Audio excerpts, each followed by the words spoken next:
लाडक्या बहिणींच्या खात्यापर्यंत 2 महिन्यांचे पैसे येणार. महिन्याचे एकत्रित 3000 रुपये मिळणार. महिला आणि बालविकास मंत्री आदिती तटकरे यांची ही आपल्या महाराष्ट्रातील लाडकी बहीण मुख्यमंत्री माझी लाडकी बहीण योजनेच्या लाभार्थी महिला ज्या आहेत त्या माता भगिनींना आम्ही त्या ठिकाणी सूचना केल्या होत्या. त्यानुसार जवळपास 1,20,00,000पेक्षा अधिक महिलांची ई-KYCची प्रक्रिया 100% पूर्ण झालेली आहे आणि 50 लाखापेक्षा अधिक अशा महिला आहेत ज्यांची साधारणपणे 60-70% ही जी प्रक्रिया आहे ती त्या ठिकाणी पूर्ण झालेली आहे. मधल्या कालावधीमध्ये अतिवृष्टी असेल, पूर परिस्थिती असेल, अवकाळी पाऊस असेल, म्हणजे मे महिन्याच्या पहिल्या आठवड्यामध्ये जो पाऊस सुरू झालेला आहे तो साधारणपर्यंत जवळपास 5 ते 10 नोव्हेंबरपर्यंत पाऊस सुरू होता. बऱ्याचशा ठिकाणी पुराची परिस्थिती सुद्धा होती, अतिवृष्टी सुद्धा झाली आणि त्या ठिकाणी महिलांचे काही असणारे जे कागदपत्र असतात, काही दाखले असतात, तर ते त्यांना म्हणजे पुराच्या परिस्थितीमध्ये सुद्धा तिथं काही भरपूरशा लाभार्थ्यांनी गमावलेले आहेत. त्या दृष्टिकोनातून आणि त्याचबरोबर ज्या विधवा महिला आहेत किंवा ज्या एकल महिला आहेत, म्हणजे ज्यांचे वडील वारलेले आहेत पण डिवोर्स झालेला आहे किंवा अशा पद्धतीच्या ज्या काही बाबी आहेत, तर त्याच्यामध्ये त्यांचीही त्याच्यामध्ये विनंती होती, सूचना होती.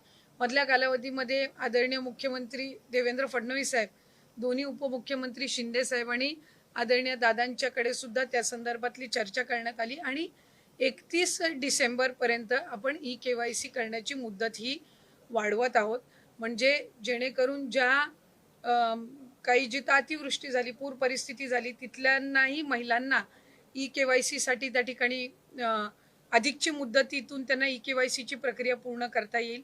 या व्यतिरिक्त ज्यांचे पतीचं निधन झालेलं आहे, वडिलांचंही निधन झालेलं आहे, अशांकडे जे सर्टिफिकेट नाही आहेत, म्हणजे अशांकडे त्यांचे जे डॉक्युमेंट्स नाही आहेत, त्यांचं डेथ सर्टिफिकेट असेल किंवा डिवोर्सचे न्यायालयांच्या जे काही डिवोर्सचे सर्टिफिकेट्स असतात, म्हणजे कोर्टचे जे डॉक्युमेंट्स असतात ते त्यांना अपलोड करण्याच्या दृष्टिकोनातून किंवा एखाद्या गावामध्ये एखादी एकल महिला असेल किंवा एखादी विधवा असेल, तिच्या पतीचंही निधन झालं आहे आणि वडिलांचंही निधन झालेलं आहे, अशा महिलेनी लाभार्थ्यांनी जर ते डेथ सर्टिफिकेट किंवा त्या डॉक्युमेंट्स जर तिथल्या अंगणवाडी सेविकेकडे उपलब्ध करून दिले तर ती त्याची जे सर्टिफिकेट आहे ती CDPOकडे देऊन त्या संदर्भातली सगळी प्रक्रिया पूर्ण करून घेऊ शकतील.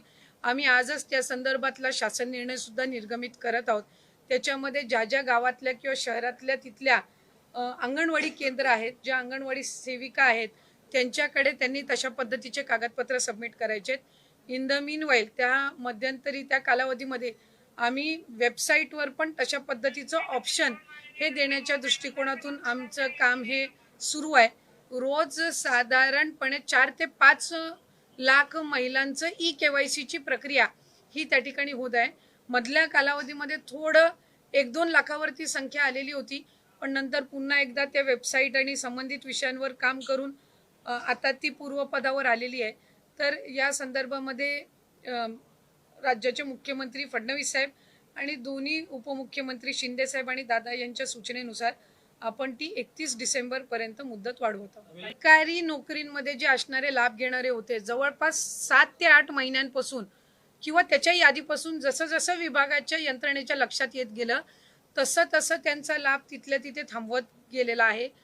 6-8 महिन्यानंतर ज्यांचं निदर्शनास आलेलं आहे त्यांच्या पगारातून ती ट्रेजरीमध्ये म्हणजे सरकारी तिजोरीमध्ये परत घेण्याची प्रक्रिया सुद्धा जवळपास 6-8 महिन्यापासून त्या ठिकाणी सुरू आहे.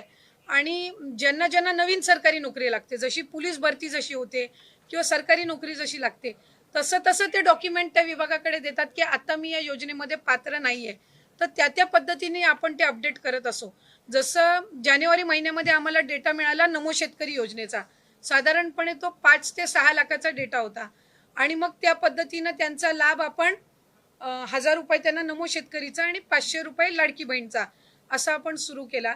तसंच सेवार्थचं ज्या वेळेला आम्हाला 2500चा डेटा मिळाला, आपण त्यांचा लाभ तिथल्या तिथंच फेब्रुवारी महिन्यातच आपण बंद करून टाकला. काही वेळेला असं होतं की प्रसारमाध्यमांकडे किंवा पत्रकार म्हणजे वर्तमानपत्रांकडे 2-2, 3-3 महिन्यानंतरचे केसेस सुद्धा समोर येत आहेत आणि मग ते नव्याने आत्ताच झालेत अशा पद्धतीची त्या ठिकाणी एक म्हणजे संभ्रम निर्माण होत आहे. आम्हाला ज्या ज्या वेळेला सरकारी जिथं नोकरी लागलेली असेल किंवा काय, हे जसं त्यांच्या याच्यावर अपडेट होतं त्या वेळेसपासूनच आपण त्यांचा लाभ देण्याची प्रक्रिया बंद करत असतो. जो 12,000 12,500 पुरुषांच्या संदर्भात पण होता, तिथं काही अशा केसेस आहेत जिथं घरामध्ये महिलेची अकाउंटच नव्हती आणि त्यावेळेला त्यांनी पुरुषांच्या याच्यावर सुरू केलेलं होतं. नंतर स्वतःची स्वतंत्र अकाउंट आल्यानंतर त्यांनी ते अकाउंट बदलण्याचा सुद्धा प्रयत्न केला. आता त्या सगळ्या याच्यामध्ये ही ई-KYCची प्रक्रिया ही अतिशय उपयुक्त ठरणार आहे, की याच्यामधनं लाभार्थी जे जेन्युइन आहेत ते 31 डिसेंबरपर्यंत एकदा ई-KYC झालं, की मग याच्यामध्ये अशा पद्धतीच्या कुठल्याही घटना ज्या 6-8 महिन्यापूर्वी झाल्या त्या होणार नाहीत. आणि जे पुरुष लाभार्थ्यांनी काही ठिकाणी जिथं लाभ घेतलेला आहे तिथंही आम्ही व्हेरीफाय केलं आहे. ज्या ज्या वेळेला लक्षात आलं त्यावेळेला त्याच वेळेला तिथं त्यांचा लाभ वितरणाची प्रक्रिया ही थांबवण्यात आलेली आहे. आणि ज्यांची नाही तर त्यांना दंड आकारण्याच्या संदर्भातली सुद्धा किंवा त्यांच्याकडनं ती जी रक्कम आहे ती पुन्हा एकदा वसूल करण्याच्या संदर्भामध्ये सुद्धा जो प्रस्ताव आहे तो विभागाच्या वतीने शासनापर्यंत जाणार आहे. एकत्रित हप्ता आहे 3,000 इतक्या सन्मान निधीचा. हा आज आपण महिलांच्या थेट खात्यामध्ये वितरित करत आहोत. साधारणपणे 2,52,00,000 इतक्या महिलांना आपण हा लाभ आज आम्ही ती DBTच्या माध्यमातून आम्ही वितरित करत आहोत. आणि साधारणपणे या औचित्यासाठी याचा एक विशेष म्हणून आम्ही ह्या दोन्ही महिन्याचा लाभ आज महायुतीच्या सरकारच्या माध्यमातून राज्याचे मुख्यमंत्री आणि दोन्ही उपमुख्यमंत्री यांच्या सूचनेनुसार आज सुरुवात केलेली आहे. त्या योजनेवरती अनेक टीका देखील केली गेली, विधान परिषदेमध्ये देखील प्रश्न उपस्थित केले गेले. मात्र आता त्यांना हप्ते मिळत आहेत, तर मग नक्की काय भावना व्यक्त करा? नाही, एकही महिना असा नाहीये की ज्या महिन्यात महिलांना लाडक्या बहिणीचा हप्ता मिळाला नाहीये. डिसेंबर महिन्यामध्ये सुद्धा आचारसंहिता संपल्यानंतर झालेला आहे. निश्चितच उद्दिष्ट आम्ही ठेवून त्या ठिकाणी ती तयारी करत होतो, जेणेकरून एक विशेष त्या दिवसाचं एक औचित्य साधून ते आम्हाला महिलांच्या खात्यापर्यंत पोहोचवता येईल. त्याच्यामुळे टीका तर या योजनेवर सुरुवातीपासून होतच आलेली आहे. आणि त्या टीकेकडे फार लक्ष न देता महिलांच्या आयुष्यामध्ये सकारात्मक बदल करण्याच्या दृष्टिकोनातून ही योजना आम्ही यशस्वीरित्या राबवण्याकडे जास्ती लक्ष देत आहोत. आणि कुठे ना कुठेतरी मुलींच्या शिक्षणाप्रती असेल किंवा त्याचबरोबर समाजामध्ये जी काही सुधारणा आहे ही याची जी सुरुवात असेल, एक सकारात्मक पाऊल असेल. आणि त्यावेळेला संघर्ष करून त्यांनी मुलींच्या शिक्षणासाठी दिलेलं जे योगदान असेल हे आमच्या सर्वांच्या आणि आपल्या सर्वांच्याच आयुष्यामध्ये अमूल्य आहे. आणि त्यांच्यासाठी ही मागणी त्या ठिकाणी त्यांना भारतरत्न मिळावं ही केलेली आहे आणि निश्चितपणाने ही स्वागतार्हच आहे.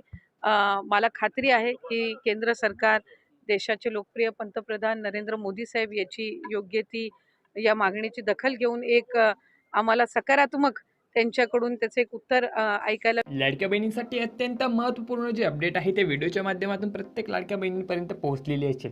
लाडक्या बहिणींची KYCची अंतिम मुदत आता 31 डिसेंबर आहे आणि त्याला काही दिवस शिल्लक आहे.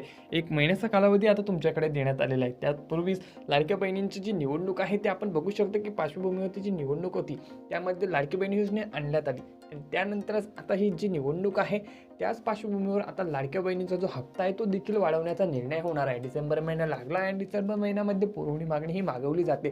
त्याचप्रमाणे 2100 रुपयाच्या हप्त्यासाठी पुरवणी मागणीची जी प्रस्ताव आहे तो सुद्धा टाकला जाणार आहे. परंतु 2 तारखेला निवडणूक आहे आणि 3 तारखेला त्याचा रिझल्ट आहे. सरकारला सुद्धा हे माहीत आहे आणि त्यासाठीच लाडक्या बहिणींची जी निवडणुकी आधीच त्यांच्या खात्यावरती पैसे टाकण्याची जी मोहीम आहे त्यांनी राबवलेली आहे.